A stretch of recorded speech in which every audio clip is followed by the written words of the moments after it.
I'm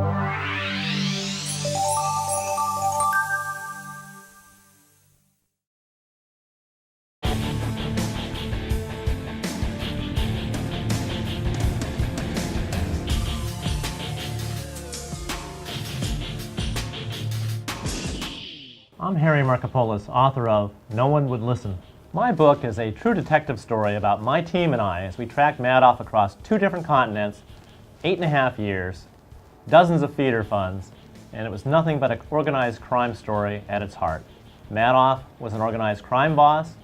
He had his capos, his chief lieutenants, a remake of the Jewish mafia of the 30s and 40s with Meyer Lansky and Bugsy Siegel, only instead of using a Tommy gun, Madoff used a pen, a computer, and a set of golf clubs to lure in his victims. This was very much an undercover operation. If our bosses found out, we would have been told to stop the investigation, and if we had kept going, it would have been undue career risk. But the more important thing was the personal safety risk. We feared for our lives, we feared for our families' lives. I carried a gun wherever I went. I checked beneath my vehicle for bombs before I would get in it. I had to grow eyes in the back of my head in order to get to the other side of this case.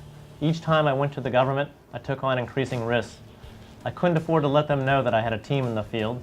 They thought I was acting alone. I did that to protect my team and their families. We were 4 men of different faiths, but one common belief, that Madoff had to be stopped. And unfortunately, we were the last line of defense between Madoff and his victims because the SEC wasn't dysfunctional, they were non-functional, and they didn't care. If the SEC had listened to us in 2000, we would have stopped Madoff at well under $10 billion.